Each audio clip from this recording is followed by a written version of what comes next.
Bon, on va recommencer. Je vous rappelle, en passant, s'il y a des gens qui ne savent pas, que Daniel donne un PMC, PMC1, demain, toute la journée, hein, Daniel? Mhm.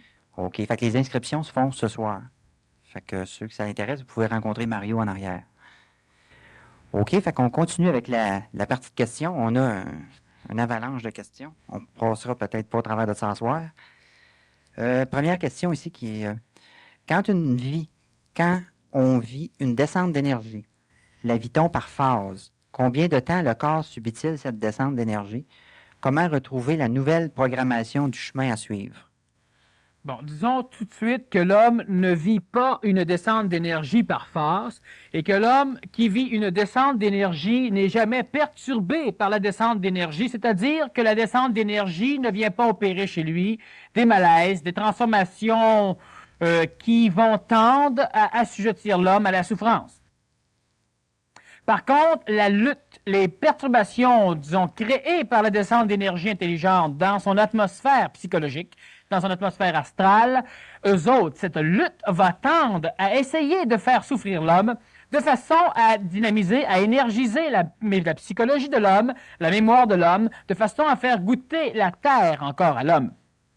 Alors, disons que lorsque une énergie d'ordre supramental est attirée par les affinités mentales ou astrales de l'homme, l'énergie astrale, l'énergie psychologique de l'homme, qui tend à garder son identification et à refuser celle d'une identification plus universelle que celle qu'elle vit, cette énergie astrale va lutter, va créer des tourbillons qui vont s'exprimer par la souffrance de l'homme. Souffrance psychologique, souffrance physique, donc maladie, et à un moment donné, souffrance mentale. Et la souffrance mentale, c'est une lutte entre le mental et l'astral, et entre l'astral et l'énergie supramentale qui tend à descendre vers l'homme. Alors donc, cette descente d'énergie ne vient pas indiquer à l'homme quel chemin suivre, elle ne vient rien faire d'autre chez l'homme que d'essayer de forcer l'homme à se redresser. Il n'y a pas de chemin à suivre de particulier entre le bas et le haut. Si vous vous placez à quatre pattes et que vous avez à vous lever debout, il n'y a pas 56 chemins à suivre. Mais si vous restez à quatre pattes, il y a bien des chemins à suivre. Alors, vous pouvez en suivre des chemins qui tendent à monter des montagnes. L'ombre reste toujours l'ombre en dessous de vous. Des chemins qui tendent à vous faire passer dans des portes initiatiques, psychologiques, astrales. L'ombre reste l'ombre. Et entre le fait de se redresser debout, il y a un chemin, ça ne prend pas de temps, c'est radical. Quand l'homme le veut, quand l'homme est prêt. Parce que l'homme est prêt quand il veut. Et l'homme ne peut pas le vouloir lorsqu'il ne peut pas le vouloir. L'homme ne peut pas le vouloir lorsqu'il n'est pas prêt. Vous voulez arrêter de fumer, vous voulez, mais vous voulez l'arrêter quand vous allez être prêt d'arrêter. Et c'est facile d'arrêter quand on est prêt. L'évolution supramentale, la croissance supramentale est facile lorsque l'homme est prêt. Mais lorsque l'homme, dans sa psychologie, tend à décider qu'il est prêt, lorsqu'il tend à dire que l'ombre, la noirceur, il la connaît, et qu'il est prêt maintenant à l'assumer. Il n'est pas question d'assumer l'énergie supramentale, il est question de se redresser pour avoir une conscience supramentale, et il n'y a pas de chemin particulier ou de programmation nouvelle ou de quoi que ce soit. L'homme n'a qu'à se mettre debout. Les programmations que nous allons, par exemple, enseigner à l'homme lors du programme Être contrôleur ou lors de différents cours qui vont de plus en plus prendre naissance dans l'ère du Verseau, des cours qui vont tendre à énergiser le mental de l'homme, ces cours servent simplement à former une espèce de glue qui va permettre au sac à dos de tomber. C'est-à-dire que ce genre de cours permet une compréhension, ce n'est pas un chemin à suivre, ce n'est pas une philosophie collective. Dernièrement, on faisait une expérience assez amusante. On demandait à une classe qui est en PMC4 de faire quelque chose de complètement hors programmation. C'est-à-dire que normalement, le monde arrive, et ils ont un cours, une partie théorique, une grosse partie pratique dans une autre salle. On a des salles de pratique ici. Et normalement, ces personnes s'attendent à ça. Alors, ils ont des vêtements appropriés, ils viennent comme ils veulent. Et on leur demande subitement, comme ça, qu'ils ont 30 secondes pour décider si on fait quelque chose de totalement nouveau, d'imprévu. Et lorsqu'on demande à une collectivité quelque chose de non prévu, cela prend une demi-heure à la collectivité à décider. Parce que la collectivité, l'individu dans la collectivité dit, ben là, je sais pas, là, j'ai pas pensé à ça, là, j'ai pas prévu. On te demande si tu veux ou tu veux pas. Ben là, il faut que je regarde, là, je vais voir, là, j'ai le temps. On te demande si tu veux ou si tu veux pas. Ben là, les autres, qu'est-ce qu'ils en pensent? Toi, qu'est-ce que t'en penses? C'est ça dans une collectivité. C'est pour ça que c'est long, les élections, qu'on fasse des gros sondages, qu'on dise que tel parti a le sondage, le ventre, pour dire à tout le monde que, bon, ben, si lui est plus haut, il faut que j'embarque dans le gagnant. Bon. Et à un moment donné, ça a pris, 3 minutes, tout le monde était habillé, tout le monde était en bas ici du centre, tout le monde était prêt à s'en aller. Parce que les individus là, sont individuels, même s'ils vivent dans un groupe, mais ils ne sont pas collectifs dans un groupe. Parce que même l'homme qui vit individuellement est collectif. Il a besoin des autres, il a besoin de la collectivité pour vivre, même s'il vit individuellement. Il a besoin de sa radio, il a besoin de différentes choses fournies par les autres. Il n'est pas seul, il est collectif. Mais même l'homme individuel, lorsqu'il est dans un groupe, il peut rester individuel. Il peut prendre une décision. Qu'il aurait dit oui, qu'il aurait dit non, il aurait été individuel. Je ne dis pas que l'homme, que ceux de ce groupe de PMC étaient individuels parce qu'ils ont dit oui. C'est parce qu'ils ont répondu vite. Parce qu'ils savaient eux-mêmes ce qu'ils voulaient faire. Alors, ils auraient dit non, ils auraient dit oui, ça aurait été bien. Mais s'ils disent peut-être, c'est autre chose. Alors donc, on n'a pas de chemin. C'est facile, c'est extrêmement facile. Ça n'a pas été souffrant pour personne lors de cette soirée. Ça a été facile. Qu'ils auraient dit non, qu'ils auraient dit oui, ça leur a été facile. Mais lorsque l'homme commence à douter, lorsque l'homme commence à envisager psychologiquement, lorsque l'homme commence à voir ce qu'il avait prévu, c'est frustrant. Là, moi, je m'attendais à telle affaire. Ça fait 2 heures que tu te dis que on va faire tel exercice, ça va être bon. Tu arrives là, puis c'est plus ça pantoute. Alors, qu'est-ce que c'est le temps de décision? Qu'est-ce que c'est le temps qui fait que l'homme n'est pas efficace, que l'homme prend son temps? Même si le temps n'existe pas réellement, autre que dans la psychologie de l'homme, qui étire et qui rétrécit le temps. Ben, c'est parce que la personne, disons, lors de cette expérience, le temps aurait pu s'étirer, les personnes auraient pu envisager différentes choses, exprimer ce qu'ils envisageaient, simplement parce que le temps, c'est le temps que l'homme prend à lutter contre ses préconceptions. Je m'attendais pas à ça. Tu t'attendais pas à ça, puis que le temps que tu vas lutter contre ce que tu t'attendais, ça va être le temps que ça va prendre pour que tu prennes une décision. Tu dis non parce qu'immédiatement tu envisages que ça se fait pas, c'est non. Tu dis oui parce qu'immédiatement tu envisages que ça se fait, c'est oui. Mais pas peut-être. Parce que si c'est peut-être, tu n'envisages rien. Tu envisages que tu pensais pas ça. Donc, tu avais préconçu certaines choses et que ça n'aboutit pas comme tu avais préconçu. Et d'ailleurs, c'est le problème de l'homme. Et là, la personne, tout le monde serait parti, elle serait resté, puis elle aurait pu, dans ses préconceptions, dire « Oh, j'aurais peut-être dû y aller. » Hein? Puis la personne qui est là, qui était sur le cheval à plein milieu de la nuit dans le bois, ben, elle pouvait se dire « Qu'est-ce que je fais ici? J'aurais peut-être dû rester chez moi. » Ou rester au centre. Ben, ce monde-là, ce sont des personnes qui sont continuellement en lutte, non, qui ne réfléchissent pas. C'est-à-dire qu'ils n'ont pas de savoir, qu'ils ne prennent pas de décision. Ils se font mener une décision au bout du nez. Selon ce qu'ils avaient préconçu, ils auront une décision. Donc, ils ne prennent pas de décision. On leur fait prendre une décision. Leur mémoire leur fait prendre une décision. C'est la même chose pour se relever debout. C'est quoi? À 4 pattes, l'homme peut cheminer longtemps dans bien des chemins, mais il ne sera jamais debout. Sauf s'il monte un mur, mais normalement, il ne monte pas le mur, il rentre dans le mur. Alors donc, il n'est pas plus debout. Mais lorsque l'homme décide de se redresser, il n'y a pas 50 chemins, il n'y a pas 800 religions, il n'y a pas 85 cours, il n'y a rien. Il n'y a que le fait que l'homme qui se redresse. Et c'est dur. C'est dur parce que la sensation du sac à dos qui glisse le long du dos, qui lui passe ses fesses, qui descend ses jambes, ça fait mal. Ça fait mal à la psychologie parce que la psychologie voit dans cela le fait qu'elle est en train de mourir. Et elle meurt. Elle doit mourir. Vous n'êtes pas ce que vous pensez que vous êtes, donc vous devrez être d'autres choses. Donc ce que vous pensez que vous êtes doit mourir. Pour qu'enfin vous preniez conscience de ce que vous êtes, et non pas de ce que vous pensez que vous êtes. Alors, tant que l'homme se dit, je suis moi et je veux être, mais si tu veux être ce que tu veux être, il va falloir que toi tu meurs. On peut camoufler cette mortalité sous l'évolution, je vais me transformer, mais on ne se transforme pas, on meurt, puis on renaît. On est mieux, ou on est pire, mais on meurt. Alors donc, la personne qui sent ce sac à dos glisser sur lui, elle souffre, c'est souffrant, c'est épeurant. Et plus que c'est épeurant, ben la personne, elle accumule cette peur et elle ramasse son sac à dos, elle l'empêche de descendre trop bas. Et puis, elle a de l'expérience comme quoi l'évolution, ça fait mal, c'est souffrant. Mais l'évolution ne fait pas mal. L'évolution supramentale, ce n'est pas souffrant. C'est la lutte contre l'évolution qui fait souffrir l'homme. C'est pas l'évolution. L'évolution, c'est facile. Réfléchir, c'est facile, mais quand vous ne voulez pas réfléchir à un problème, ça fait mal. C'est dur. Parce que là, on pense que le problème nous fait mal. Le problème ne nous fait pas mal. Et quand on raisonne facilement au problème, ça fait pas mal. Mais on se refuse de raisonner vers le problème parce que si on résout le problème, on devra faire de quoi maintenant pour le matérialiser, cette solution? Alors lorsqu'on va voir quelqu'un d'autre, on lui demande « Qu'est-ce que tu penses de ce problème? » La personne n'a pas de mal à la tête. Elle ne souffre pas de raisonner sur ce problème. Mais la personne la plus adaptée, la plus efficace pour régler le problème, c'est vous. C'est votre problème, c'est vous qui l'avez créé. C'est vous qui l'acceptez, puis c'est vous qui souffrez avec. C'est à vous de le régler. Mais l'homme se refuse de régler le problème parce qu'il devra bouger. Vous savez que la paix, c'est facile à trouver, mais l'homme est bien trop paresseux. Parce que quand on trouve la paix, il faut qu'on fasse quelque chose maintenant pour être en paix. Et l'homme est trop paresseux. L'homme préfère ne pas avoir la paix, puis avoir le concept de la paix. Lui, il n'est pas dur à garder, on le met dans notre tête. On n'a même pas besoin de le vivre. Pour garder nos concepts, on n'a pas besoin de marcher, on n'a pas besoin de bouger, on n'a pas besoin de respirer, on n'a pas besoin de parler. Pour garder nos concepts, on a rien que besoin d'y penser.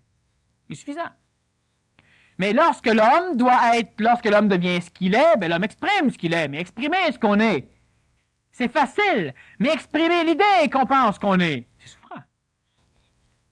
Alors, il n'y a pas de chemin. L'homme se met debout. Après, une fois qu'il est debout, il y a plusieurs chemins. Ben, vous verrez clair. Vous allez voir ce qui sont les routes. Vous allez arrêter de marcher dedans les fossés en vous disant que ça doit être le chemin parce qu'il y a des côtés chaque bord. Fait qu'on s'en va puis on rentre des murs au bout de champ, mais c'est le chemin. Le chemin supramental, il n'est pas entouré de fossés, c'est bien différent. Alors, donc, à quatre pattes, on a plein de chemins. Mais il faut être debout. Puis debout, il n'y a pas 50 manières. On se lève debout. Je ne vous dis pas, moi, que le cours, par exemple, que j'ai instauré fait que l'homme se lève debout immédiatement. L'homme va se lever debout quand l'homme va être prêt à se lever debout, quand l'homme va vouloir. Certaines personnes vont découvrir des choses dans le programme Maître Contrôleur. D'autres personnes ne découvriront rien. Et c'est normal, parce que l'homme est différent. Donc, il y a plusieurs formes d'expression que nous appelons des cours, des sessions, des séminaires, qui sont bonnes pour les différents hommes. Maintenant, une chose qui est sûre, c'est que tant qu'une personne n'a pas expérimenté une chose, parce que présentement, l'homme évolue par l'expérimentation, il ne peut pas savoir. Et lorsque l'homme a expérimenté, il ne peut savoir que ce qu'il a expérimenté, évidemment. Il ne peut pas savoir plus. Pour savoir si l'eau est sucrée ou salée, on doit goûter à l'eau, alors j'en profite, j'ai soif. L'énergie supramentale, est-ce la même énergie que celle que le Nazarien a pris contact quand il a dit « tout est accompli » ou sous une autre appellation, se pourrait-il que la descente de l'énergie supramentale corresponde au retour du Nazarien ou de l'énergie christique? L'énergie christique et supramentale sont-elles tous deux affiliées à une initiation solaire? Bon, alors il y a plusieurs questions, il va y avoir plusieurs réponses. Une chose qui est sûre, c'est que le retour du Christ ne se fera pas comme les humains s'imaginent. Le retour du Christ, ce n'est pas qu'une entité christique va descendre sur la planète avec une robe blanche, pas de robe du tout, et commencer à dire à l'homme ce que l'homme doit faire. C'est pas ça le retour du Christ. Le retour du Christ, c'est que ce qui s'est passé pour le Christ va se répéter. C'est ça le retour du Christ. Ça va se répéter chez l'homme. Il y a plusieurs hommes qui vont devenir des Christ. Plusieurs Christ. Et ça, c'est le retour du Christ. C'est-à-dire que ce qui s'est passé énergétiquement à cette époque va se reproduire. Il y a plusieurs parmi vous, on vous le dit, vous êtes des Christ souvent. Il y a plusieurs qui vous le disent. C'est vrai. Pas tout de suite, mais c'est vrai. C'est ça le retour du Christ. L'énergie supramentale, est-ce la même énergie que celle que le Nazarien a pris contact? Disons que le Nazarien n'a jamais pris contact. Il est devenu. On ne prend pas contact avec une énergie. C'est comme si vous prenez contact au téléphone avec l'énergie supramentale. Vous n'en savez pas plus. Vous devez toujours signaler le numéro de téléphone pour avoir le contact supramental. C'est plate à mort. L'homme doit devenir supramental. L'homme ne prend pas contact avec le supramental. On emploie ces termes dans le début. Mais il ne faut pas cristalliser ces termes comme étant des réalités. Ce sont des vérités, ce ne sont pas des réalités. Ce sont des illusions de la réalité, ce sont des interprétations. L'homme ne prend pas contact et le Nazarien n'a pas pris contact. Il y avait un corps humain, un animal à quatre pattes, qui tout d'un coup s'est dressé vers l'âge de 12 ans à deux pattes, et il a vu plus de choses que ce que l'humanité de l'époque pouvait voir. Et à un moment donné, chez Yoshua ben Joseph, le mec, pas le mec, celui qui s'appelait comme ça, a vu d'autres choses et il est mort. C'est-à-dire qu'il a laissé sa place à une énergie supérieure, à l'énergie christique. Nous pouvons dire que c'est de l'énergie supramentale. Il a laissé sa place à l'énergie christique, il est donc devenu un Christ. Une expression de l'énergie dans la matière, une expression de l'énergie christique, disons une expression de l'énergie supramentale. Et tout ce qu'on raconte sur le Nazaréen n'a pas d'importance. Ce n'est pas nécessaire de savoir qu'il a fait et ce qu'il n'a pas fait pour qu'on en arrive à la même place. Il a été important dans la phase évolutive de l'homme que l'humanité essaie de plagier, de copier, d'emprunter la vie du Nazaréen pour s'imaginer devenir le Nazaréen. On n'a jamais eu d'autre Christ que ceux qui ont copié le Nazaréen, qui se sont fait crucifier au lieu de s'occuper de leurs enfants, ou au lieu de travailler, ou au lieu de se promener et de respirer convenablement. Alors, ils se sont fait crucifier sur des croix, on a essayé de copier par la psychologie, dans notre tête, de prier, d'entrer en contact. Ce n'est pas ce que l'homme doit faire. Lorsque le Nazaréen dit à ses apôtres, vous ferez un jour ce que je fais, et beaucoup plus. Et c'est normal. Mais l'homme qui continue à croire qu'en s'affiliant à l'énergie du Nazaréen, et non pas à l'énergie christique, va faire plus, il se trompe, il se leurre. Vous pensez-vous que le Nazaréen, c'est par la foi qu'il a réussi, c'est par le travail qu'il a réussi, le Nazaréen, parce qu'il a compris, parce qu'il a vu, parce qu'il a renié Satan, parce qu'il a renié le ciel, parce qu'il a renié tout ce qui avait à être renié, parce qu'il a dit, parce qu'il comprenait, parce qu'il pouvait le dire, que ces choses étaient des illusions. Dieu dans le ciel, c'est une farce. Dieu dans les cieux, c'est autre chose. Et à un moment donné, je suis. Il n'y a plus de Dieu, il n'y a plus rien, je suis. Et ce n'est pas parce qu'il l'a dit qu'il l'est devenu, il l'a dit parce qu'il l'était. Alors le fait que nous, dans notre psychologie, on dit je suis cave, on n'est pas mieux que ça. Et ce n'est pas parce qu'on dit Jésus vient m'aider ou etc. Il n'y a pas question d'aide. De voir que ça se fait, c'est bon pour la psychologie de l'homme, parce que l'homme peut se dire ça se fait. Et dans la phase évolutive de l'humanité, il était normal que l'humanité s'associe à des rythmes, s'associe à des croyances collectives, s'associe à des divinisations de personnes non divines. Alors Bouddha est devenu un dieu. Le Nazaréen, il est devenu le fils de Dieu. Parce qu'on l'a trop connu. Et ce qu'on connaît, on ne le place pas trop haut. Alors donc, il y a toujours eu Dieu en haut, même si lui a dit « je suis ». Et je suis pas le fils, je suis. On n'est plus le fils à un moment donné. Quand que nous sommes les expressions de ceux qui nous ont créés, tant que nous sommes exactement comme nous avons été créés, nous sommes des fils. Mais à un moment donné, nous devenons exactement comme le Créateur. Et à un moment donné, nous devenons supérieurs au Créateur. Parce qu'il ne faut pas s'imaginer que c'est ce qu'il y a de plus évolué. C'est ce qu'il y avait de plus évolué dans l'univers qui nous a créés. Mais il ne faut pas s'imaginer que c'est ce qu'il y a de plus haut qui nous a créés. C'est ce qu'il y avait de plus évolué, mais pas de plus haut. Il y a d'autres choses en haut de ça. Alors donc, le Nazaréen, à un moment donné, c'est simplement mort. Il a été désintégré, il n'existait plus. Il n'était plus le fils du charpentier, il était devenu le fils de Dieu. Donc il était mort, le fils du charpentier. C'est-à-dire qu'il n'était pas mort. Il s'était transformé. Il avait laissé sa place à une conscience christique, à une conscience supramentale et non pas une conscience planétaire, à une conscience individuelle, à une conscience de menuisier, à une conscience de fils d'homme. Mais il a laissé la place, c'est-à-dire qu'il est devenu conscient de son être-té qui était au-delà de son premier créateur, son père et sa mère. Donc, il a vu qu'il était une énergie inférieure, mais supérieure à l'homme, mais inférieure à d'autres choses. Alors, à 12 ans, il a dit « Je m'occupe des choses de mon père ». Ça ne voulait pas dire qu'il faisait la voix de son père, il s'occupait des choses de son père, de régler des comptes. Et à un moment donné, le Nazaréen ne parlait plus du Père dans le ciel, parce que le ciel, c'est notre astral planétaire, c'est là-dedans que se fait l'expérience planétaire. Il était devenu le Dieu dans le ciel. Et il parlait de son Père dans les cieux. Et là, on parle de l'énergie supramentale. Et c'est l'essence christique, disons, qui donnait une connotation supramentale au Nazaréen. Et lui, il a continué à se redresser de plus en plus debout.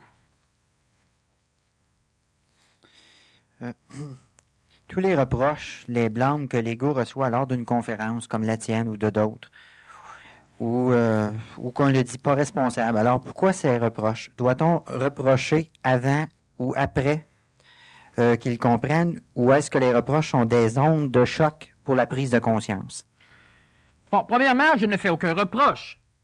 Je ne blâme pas, je ne fais aucun reproche. Par contre, l'ego se sent agressé, parce que l'ego s'identifie dans les illusions que j'ai l'air d'attaquer. Mais je n'attaque pas personne. C'est comme de dire la cigarette, c'est mauvais. Alors là, il y a un ego qui se sent frustré. Mais j'ai pas dit que la personne était mauvaise. Puis la cigarette, c'est mauvais. Le fait de trop manger, c'est mauvais. La personne n'est pas mauvaise. Le fait d'assassiner quelqu'un, c'est mauvais. Mais le criminel n'est pas mauvais. L'acte lui-même est mauvais. C'est pas le criminel. Alors donc, lorsque l'ego reçoit, lors d'une conférence, comme la mienne ou comme d'autres, des reproches, il se crée lui-même ses reproches. Ce que je dis n'est pas tout à fait dans l'ordre de sa conscience. Donc, automatiquement, l'ego expérimente, parce que c'est pas théorique ce qu'on fait présentement, c'est pratique. C'est expérimenté par l'ego. La pratique, c'est pas juste quand le corps bouge. C'est quand il y a expérimentation, donc mémorisation. Alors donc, cela devient une expérience. Et ce qui arrive, c'est que l'ego lui-même, lorsque il voit ce qu'il voit d'un autre point de vue qui vient suffisamment rapidement pour qu'il n'ait pas trop le temps de placer de barrière, il se sent un peu bouleversé, il se sent agressé. Mais on ne reproche pas à l'ego. Si, par exemple, vous faites quelque chose et que quelqu'un d'autre vous dit « mais vous le faites mal », est-ce que c'est un reproche ou une constatation? C'est pas un reproche. La personne peut dire « ah bon, alors comment dois-je faire ?» Alors on lui montre. Et si elle fait encore mal, la personne qui sait plus vient lui dire et on lui montre. Mais si la personne ne peut pas souffrir le fait qu'elle fasse mal, ben là, évidemment, le patron vient lui faire un reproche. Selon elle, mais c'est pas un reproche. Si votre enfant arrive avec la peinte de lait à l'envers, en dessous du bras, prête à s'ouvrir, ben vous lui dites de la mettre à l'endroit et pas trop l'écraser. Pas un reproche. Puis si lui vous répond, ben, la prochaine fois, tu iras le chercher. Ben, lui a pris ça comme un reproche. Mais c'est pas de reproche, il n'y a pas de reproche. On ne reproche rien à personne. Vous êtes mauditement mieux que vous pensez être, mais vous pensez tellement bas que vous pensez toujours qu'on vous fait des reproches, que vous vous sentez culpabilisé. Vous vous sentez tellement de choses que vous vous refusez de voir la vie d'un autre point de vue à un moment donné. Un point de vue qui parle un peu plus de lumière. Et c'est pas du positivisme que je vous dis là. Mais l'homme le refuse. L'homme le refuse simplement parce que l'homme a une identité qu'il défend tellement qu'il ne veut pas que son ego, qu'il ne veut pas que ses concepts se voient attaqués, se voient agressés, se voient transformés et se voient détruits. Alors donc, l'homme pense qu'on le reproche. Je m'adresse à ce qui est mauvais en vous. Mais tout ce qui est bon en vous, on parle pas, on reproche rien. Puis est-ce que c'est mauvais? On ne le reproche pas non plus, mais on en parle. À un moment donné, ça va démolir. Si je dis à quelqu'un d'arrêter de brailler parce que ça sert à rien, c'est un reproche que j'ai fait ou c'est une constatation? Ça dépend du cas. Mais habituellement, s'il pleure parce qu'il y a des cochonneries dans les yeux, c'est bon. Mais autrement, ça sert à rien. Sauf s'il veut manipuler quelqu'un pour avoir ce qu'il veut. Alors, je ne fais pas de reproche. On ne fait pas de reproche. L'ego se sent attaqué. Mais il n'y a pas de reproche. Et de ce fait, les reproches, c'est-à-dire que l'apparence illusoire de reproche devient un onde de choc qui brise. Remarquez bien que chaque fois qu'il sort, disons, un reproche, mais je répète qu'il n'y en a pas, attaque votre ego, ben à un moment donné, il va détruire ce qu'attaque. Sinon, ben vous allez vous sauver, vous ne reviendrez plus. Alors là, il n'y a plus de danger. Ça va démolir pareil, mais plus loin, plus tard. Mais quand c'est détruit chez vous, vous n'en souffrez plus. Vous êtes plus libre. Vous êtes beaucoup plus libre. Donc, il ne faut pas avoir peur. La petite souffrance, c'est la lutte que va opposer l'ego à cette attaque. Mais si je vous dis qu'il n'y a pas de choses laides et qu'il n'y a pas de choses beaux, de belles, il n'y a que des choses, ça frappe. Mais à un moment donné, quand vous allez voir les choses comme elles sont, mais vous ne souffrirez plus jamais de la beauté et de la laideur. Ce ne sera pas plate.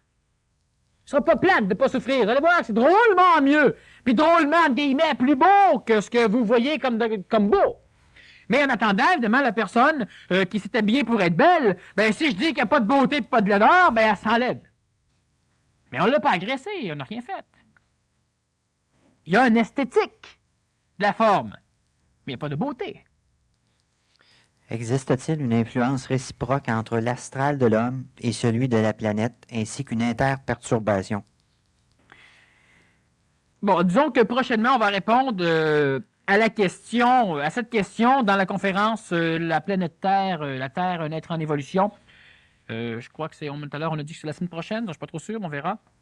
Alors, ce qui fait que je ne veux pas, disons, attaquer ce problème immédiatement parce que c'est un problème, c'est une question qui doit être posée, c'est une question qui est primordiale pour que l'homme arrive à différencier l'illusion de son évolution individuelle dans une évolution collective et pour que l'homme puisse prendre conscience qu'il évolue individuellement pour l'expérience évolutive d'un concept planétaire, d'un contexte planétaire, pardon.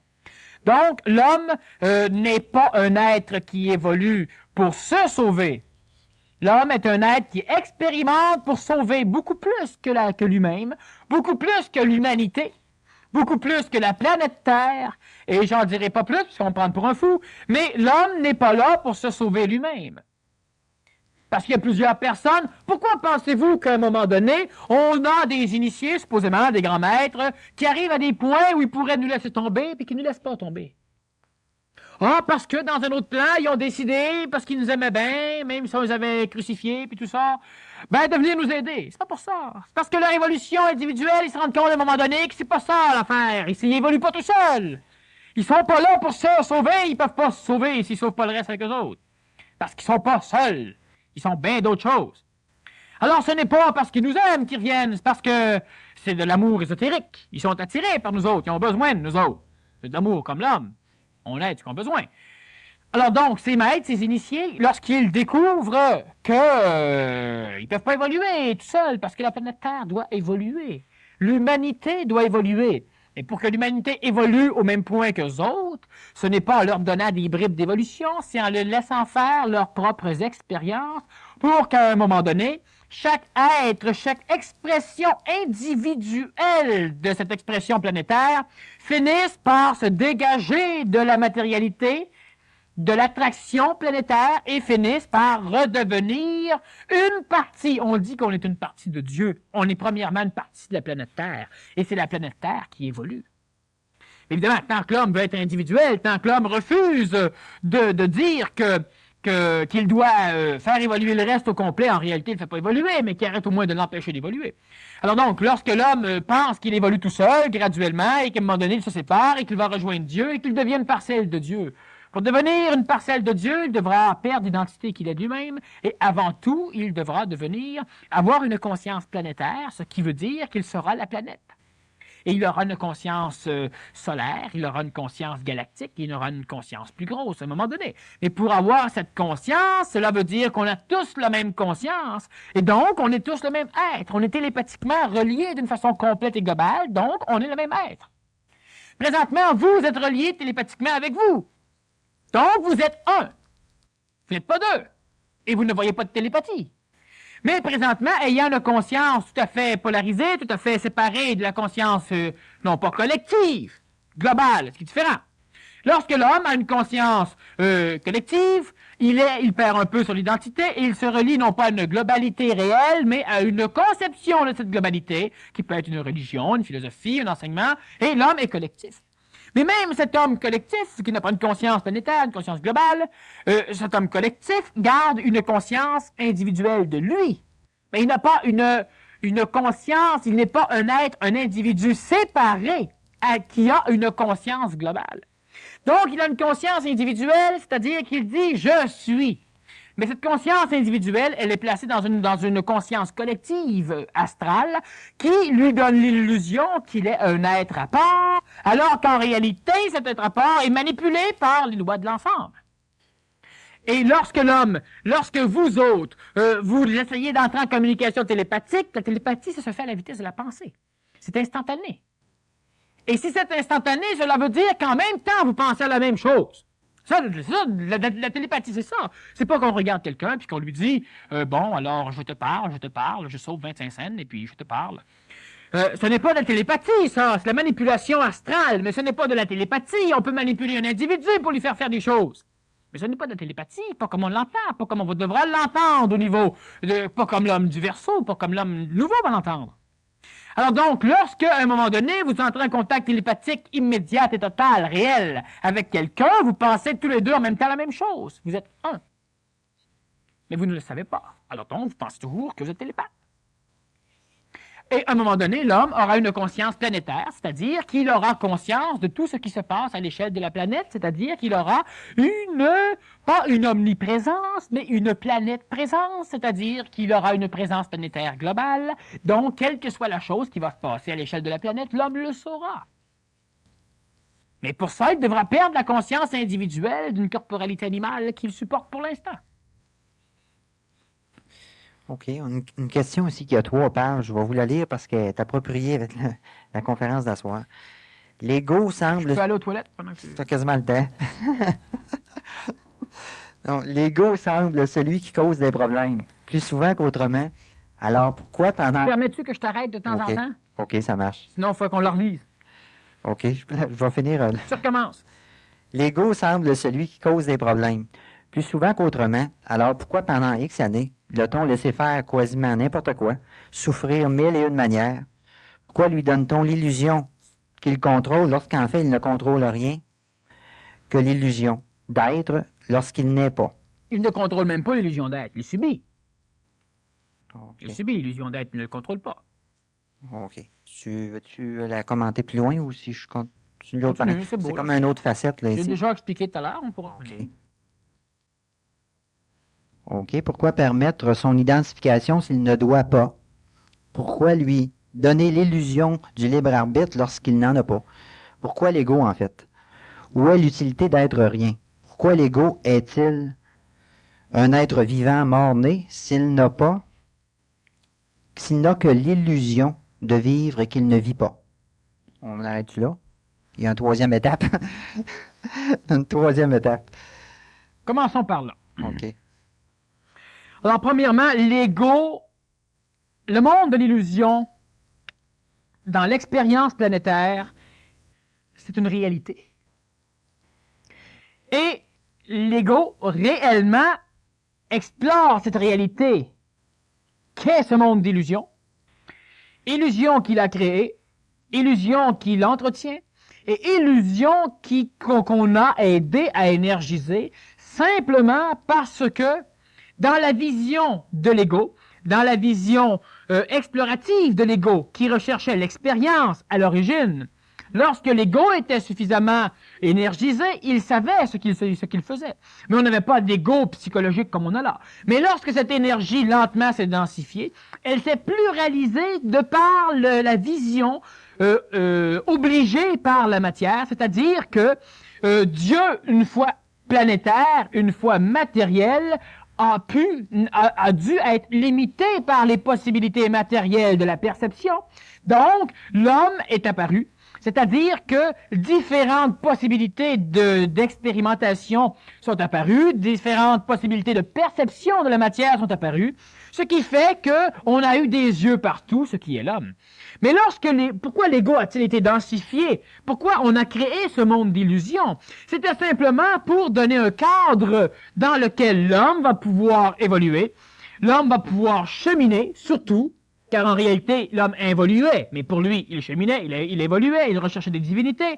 Et on a donné un cadre pour que l'homme ne puisse pas voir la réalité, parce que l'homme aurait automatiquement tenté de rejoindre cette réalité, alors qu'en fait, l'expérience humaine était de rester dans ce cadre planétaire pour explorer jusqu'au la dernière partie de conception d'un atome de ce qu'était la matière.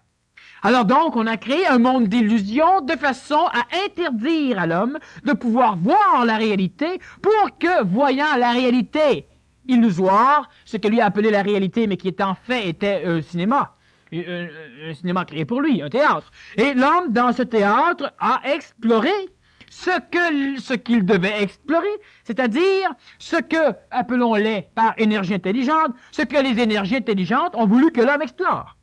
Donc, de ce fait, l'homme est capable de choisir un peu la pièce de théâtre dans laquelle il va vouloir évoluer, cheminer. Lorsque l'homme se réincarne, lorsque l'homme revient, l'homme choisit un peu la pièce de théâtre dans laquelle il vient, et l'homme n'a pas conscience que cette pièce de théâtre est une illusion. Il a un certain degré de conscience de l'illusoire solidité de la matière, mais il n'a pas de conception réelle de l'illusion globale de son monde d'évolution. Même le monde des morts est une farce. L'homme ne meurt pas, mais l'homme croit mourir, et dans ce monde des morts, il envisage l'illusion matérielle, mais il n'envisage pas l'illusion mortuaire dans laquelle il vit. Et c'est normal, il est dedans. Alors, il ne peut pas l'envisager, il envisage celle qu'il a quittée. Et donc, l'homme, on a créé, c'est-à-dire qu'on a obscurci, on a donné une initiation lunaire à l'homme, on a obscurci la lumière solaire, donc la lumière intelligente, pour que l'homme, dans ce cadre, puisse y rester, croyant qu'il était dans un monde réel, authentique, alors qu'authentiquement, il était dans un monde illusoire. Et cela était nécessaire. Et dans ce monde d'illusion, l'ego qui crée aussi l'illusion, c'est-à-dire l'ego qui est venu au monde du fait de l'accumulation de l'expérience, du fait de l'accumulation des mémoires. Alors plus on a de mémoire, plus on s'identifie. Si je suis un technicien et j'ai des mémoires de technicien, je peux dire je suis un technicien. Et lorsque j'ai expérimenté aussi le vécu de l'homme, de l'enfant, jusqu'à maintenant, je dis je suis un homme.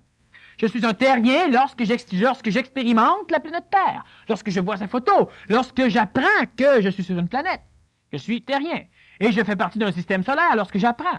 Donc, plus l'homme a de mémoire, plus l'homme s'identifie. C'est le phénomène de l'ego. Et cela est permis parce que cela est nécessaire. C'est comme si on demandait, pourquoi permettons-nous à une personne de prendre tel médicament si ce médicament-là a des effets secondaires? Mais on expérimente. Alors donc, cela est permis, ce n'est pas fou. C'est extrêmement intelligent, pas pour l'homme, pas pour celui qui essaie le médicament, mais pour le médecin, c'est intelligent. De temps en temps, en tout cas. Alors donc, ce qui arrive, c'est que ce nuage, ces illusions, ce monde de farce, ce monde qui existe, le monde de l'illusion existe, sauf que l'homme ne le perçoit pas comme il est. Et c'est là l'illusion. Cela ici, ça existe, mais c'est que ça n'existe pas non plus.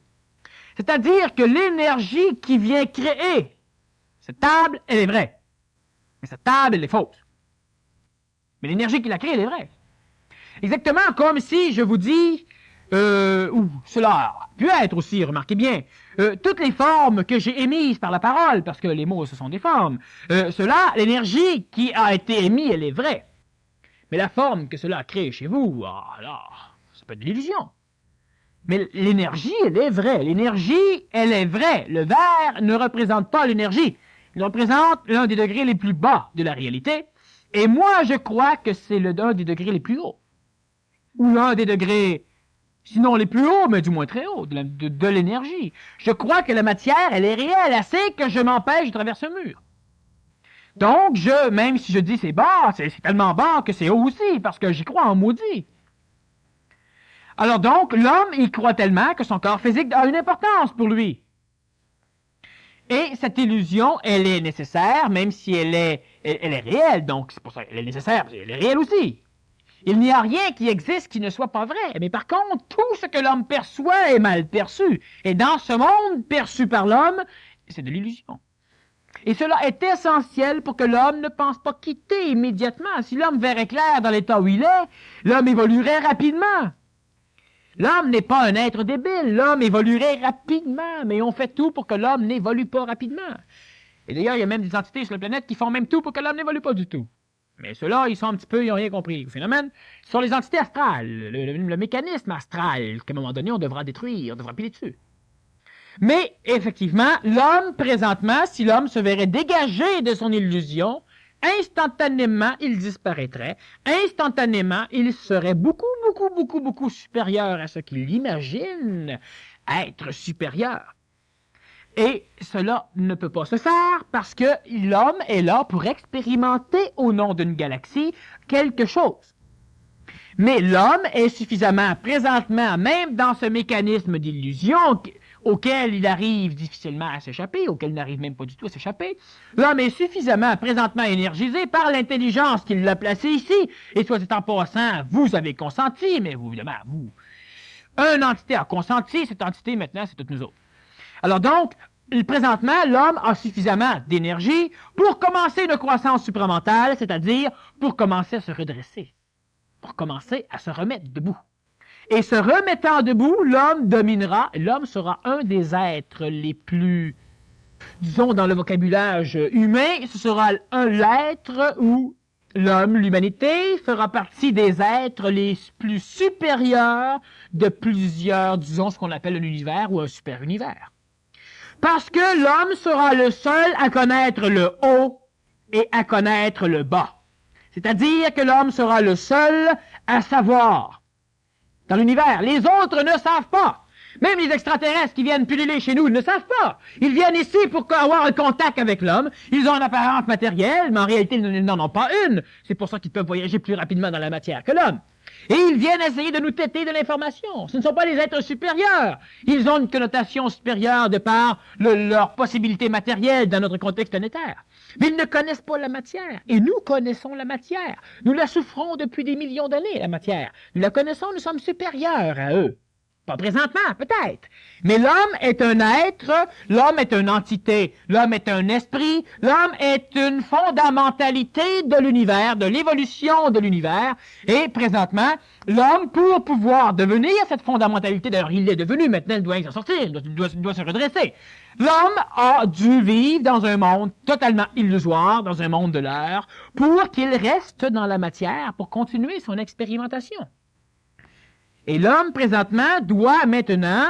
C'est fini, l'expérimentation, là, c'est fini. Mais l'homme veut continuer à expérimenter. Pourquoi?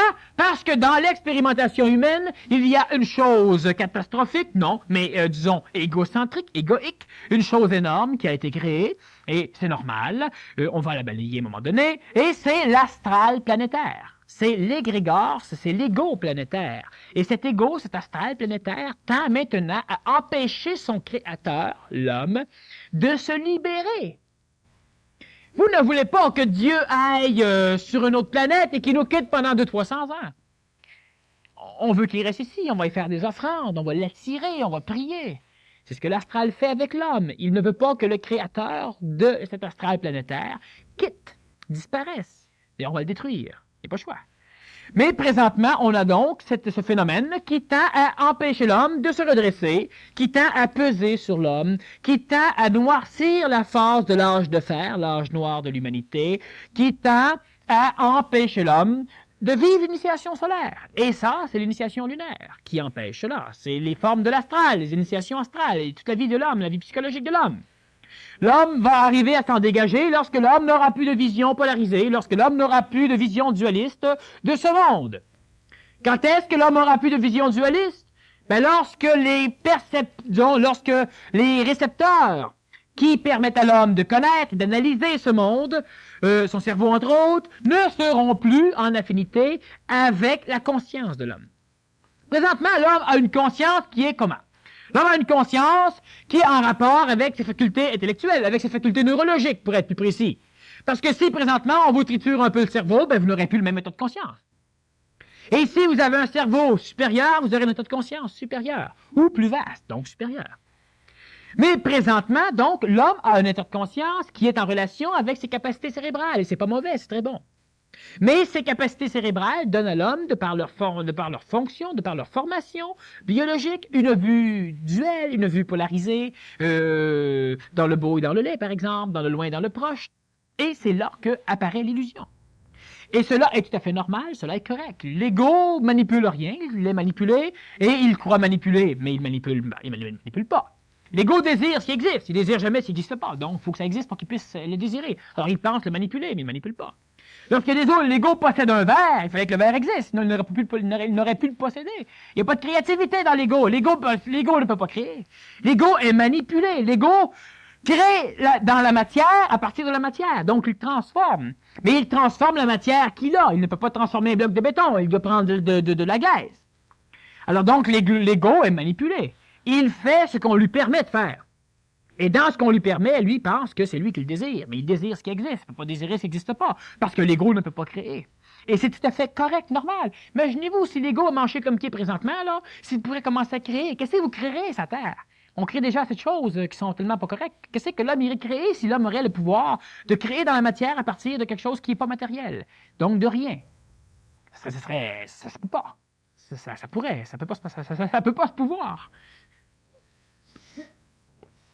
Bon, le troisième volet de cette super question. Pourquoi faire comprendre à l'ego? Pourquoi l'expérience de l'homme? Et y a-t-il un réel danger que l'ego s'accapare des outils que tu donnes à chaque vendredi si l'ego n'est rien? Non, voyez-vous, l'ego ne peut pas s'accaparer d'outils que je donne ou que d'autres conférenciers donnent, étant donné que l'ego n'est pas suffisamment intelligent pour s'en accaparer. C'est-à-dire que l'ego ne peut qu'avoir l'illusion qu'il s'accapare d'outils, que l'ego peut avoir l'illusion qu'il comprend des mécanismes, mais de toute manière, à un moment donné, l'ego, ça peut être un peu souffrant, mais l'ego aura quand même à se rendre compte qu'est-ce qui est souffrant chez l'ego, c'est lorsqu'il se rend compte que ce qu'il avait, il ne l'a pas. Qu'il pensait qu'il existait alors qu'il n'existait pas. Qu'il pensait qu'il vivait alors qu'il ne vivait pas. Alors donc, il n'y a aucun danger, parce que l'ego, en fin de compte, ce n'est qu'un critère, c'est un ordre, c'est une perception dualiste opérée par le corps, opérée par différentes énergies qui essaient d'analyser ce qui est vu.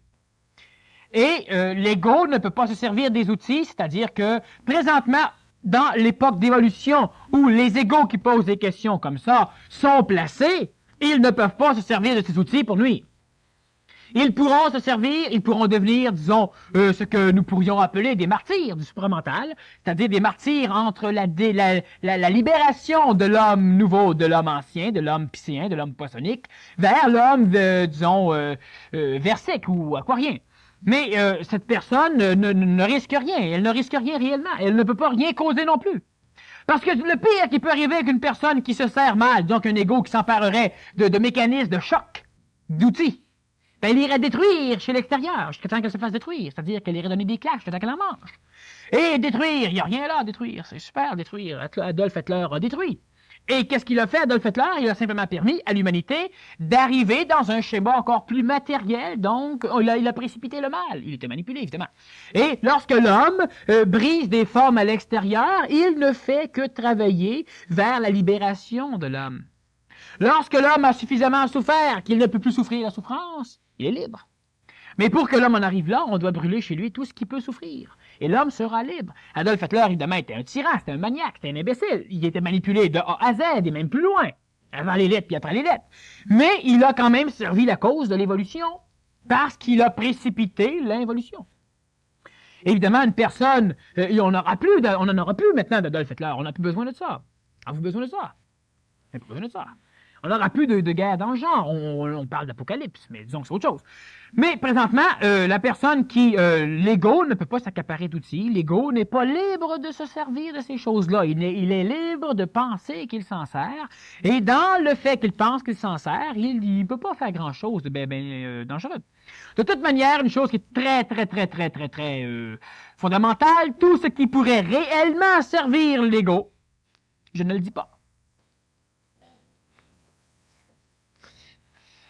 Avant la fin du siècle, changerons-nous de niveau de conscience en tant que collectivité ou simplement en tant qu'individu? Et cela n'a pas d'importance.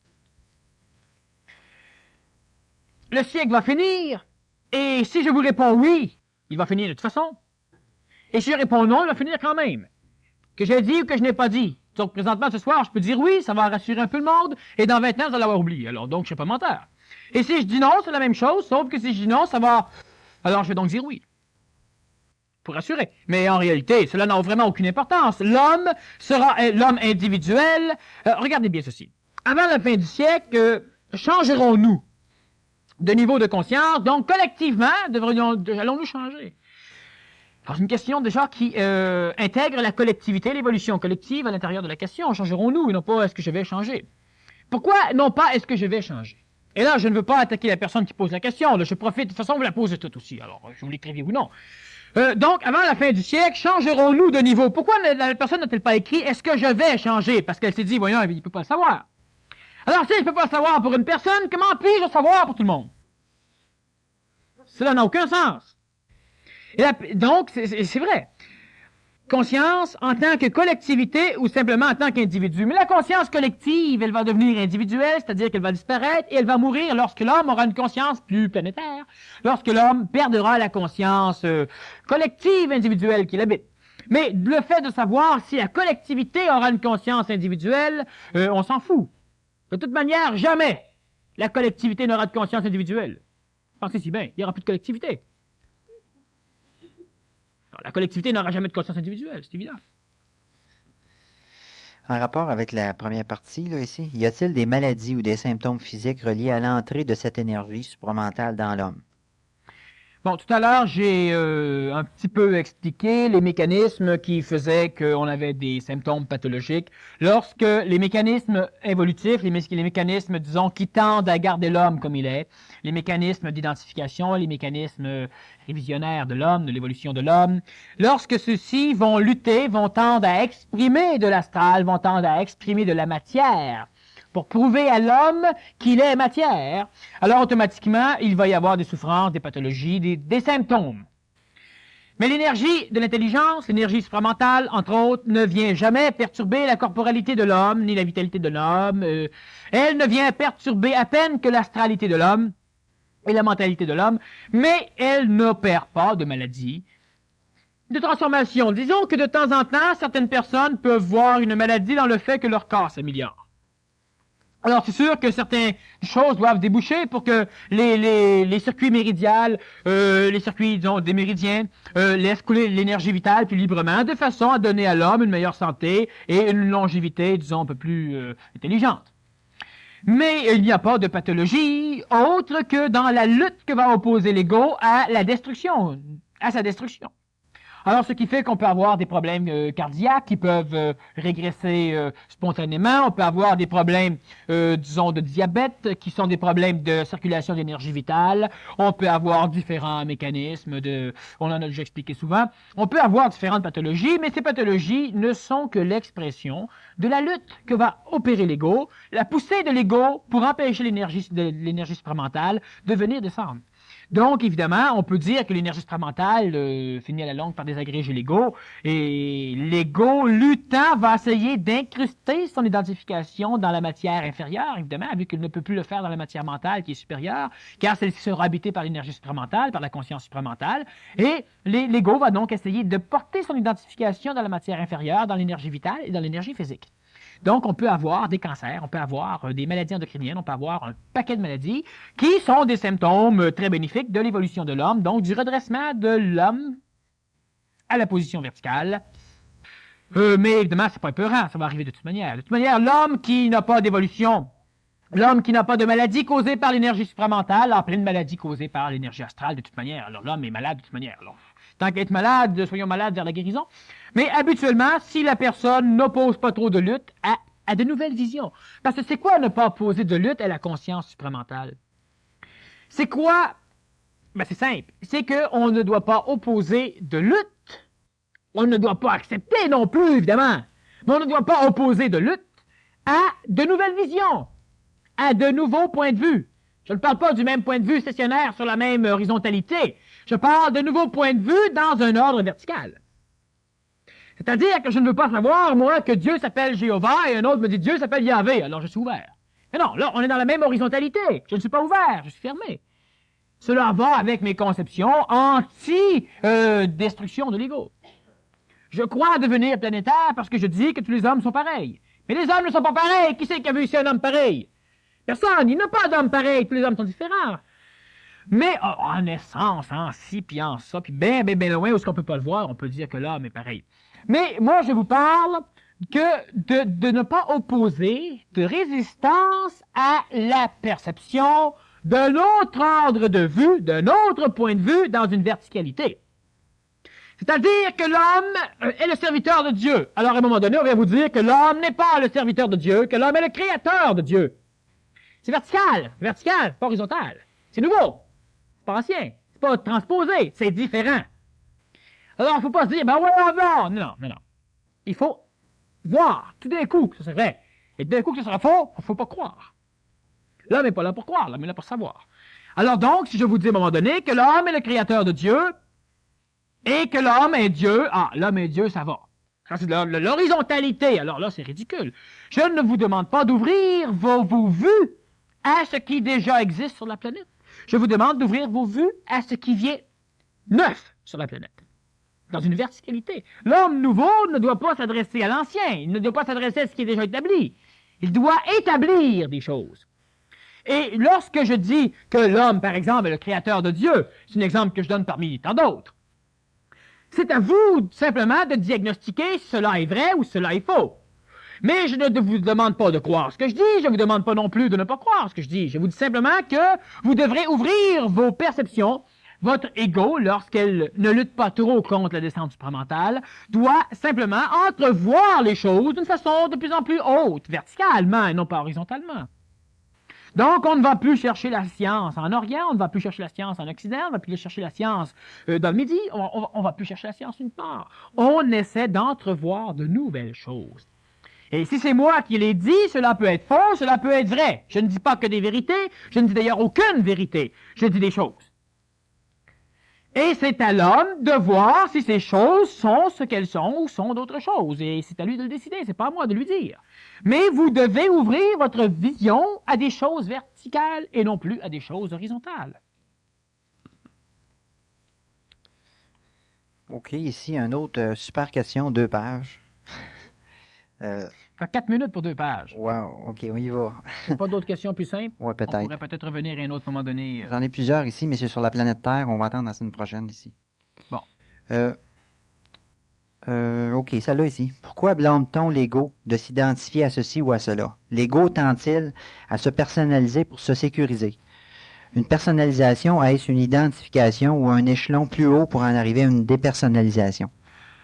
Alors, il faut bien faire attention, évidemment. Le mot personnalisation peut être un synonyme très, très adéquat pour le mot identification. Mais l'identification, c'est lorsque nous nous personnalisons à partir de critères extérieurs. Nous nous identifions. Nous pensons que ce que nous voyons, c'est nous. Et la personnalisation, telle que moi je l'entends, c'est lorsque la personne arrive à déterminer elle-même les critères de son identification. Donc, c'est un pas supérieur à l'identification qu'on a, qui va amener la personne à une phase de contrôle et d'impersonnalisation, d'inidentification, etc. Alors, disons qu'on pas trop loin. Mais l'identification, c'est lorsque vous dites « je suis un homme ». Vous l'avez appris. Vous vous servez de mots. L'identification, c'est lorsque, plus par l'expérience, donc par relation avec votre schéma mémoriel, vous finissez par dire « je crois avoir été ce que j'ai dans ma mémoire, donc je suis tout ça. Je suis cela. Je suis moi. » Ça, c'est de l'identification, c'est encore beaucoup plus illusoire que la personnalisation. Et il faut faire la différence entre la personnification et la personnalisation. La personnification, c'est lorsque nous prenons l'énergie et que nous la descendons dans le plan de l'humanité. Nous disons que Dieu a une barbe, il a 2 yeux, est un homme. Nous disons que Dieu va venir nous aider, même s'il n'y a plus de barbe, plus d'œil, plus rien. On le personnifie. La personnalisation, c'est lorsque l'être arrive à être suffisamment autonome de la collectivité, donc de l'extérieur, qu'il est capable lui-même de créer la substance dans laquelle il va s'identifier. Mais l'identification, c'est lorsque l'homme accepte la substance créée par l'extérieur, donc par l'astral, par exemple, par la collectivité, par tout ce qui est à l'extérieur de lui, et il accumule cela dans ses mémoires, cette substance mémorielle, et l'homme dit « je suis tout ça ». Mais l'homme n'est pas ça. C'est comme de dire que le campeur, c'est le sac à dos. Pas le sac à dos. Et c'est pas non plus ce qui est dans le sac à dos. L'expérience que vous avez vécue, ce n'est pas ce que vous êtes, c'est ce que vous avez vécu. Mais l'homme s'identifie à ce qu'il a vécu. Et donc, l'homme se sert de la substance extérieure pour dire « je suis ». Mais lorsque l'homme se personnalise, c'est une phase supérieure, mais ce n'est pas la phase supérieure, évidemment. L'homme est capable, à partir de lui-même, de la connaissance fondamentale qu'il a dans son être-té, et cette connaissance lui est donnée par son esprit, elle lui est donnée par des intelligences qui sont supérieures au mental, et l'homme arrive à créer une substance qui pourrait être une substance aussi illusoire que le reste, mais qui est dégagée de la manipulation du reste, parce qu'elle n'est pas tributaire du reste, elle n'appartient pas au reste. Et lorsque l'homme arrive à créer sa substance, donc lorsque l'homme peut dire « je suis bon », mais pas en comparaison à l'extérieur, et pas en comparaison à des concepts qui sont nés du contact avec l'extérieur. Lorsque l'homme arrive à savoir plusieurs choses que je ne veux pas expliquer pour ne pas que l'ego s'imagine qu'il se personnalise alors qu'il s'identifie à ce que je dis. Là, ce serait de l'identification, encore une fois, ce ne serait pas de la personnalisation. Donc, tu es personnalisé lorsque tu n'as plus besoin de ta mémoire, lorsque tu n'as plus besoin de l'expérience pour savoir que tu es là, lorsque tu n'as plus besoin des autres, des miroirs des autres pour savoir qui tu es. Tu n'es pas nécessairement ce que tu vois, mais tu es dégagé de l'asservissement que tu avais avant avec les substances qui te permettaient l'identification. Votre corps physique est une substance extérieure dans laquelle vous vous identifiez. Votre expérience, votre vie expérientielle est une substance extérieure dans laquelle vous vous identifiez. Vos photos, ce sont des substances extérieures. Tout ce dans lequel l'homme s'identifie vient de substances extérieures et l'homme va passer prochainement à cette étape de personnalisation où il pourra créer la substance dans laquelle il va s'identifier. Et c'est différent. C'est un peu mieux, pas plus, un peu mieux, mais c'est un cheminement normal. OK. Je te remercie beaucoup, Daniel, pour toutes ces informations. Et vous autres aussi de votre bonne participation, parce que de plus en plus, là, les questions, même le verso ne suffit plus. Fait que, Je vous rappelle que c'est peut-être ça que François allait vous rappeler pour demain. Oui, d'abord que la cassette maintenant est disponible, la deuxième partie, vous pouvez vous la procurer aussi au kiosque à cassette. Et de vous rappeler que si vous décidez de faire le PMC, là c'est le dernier moment pour s'inscrire, puisque c'est demain que débute le programme Maître Contrôleur, le prochain étant à la fin du mois d'août. Alors je vous rappelle également demain Raphaël Payeur et après-demain le grand symposium initiatique. Non. Est-ce que c'est tout? Alors merci beaucoup de votre attention, puis merci beaucoup Daniel Kemp et Guy Camiré.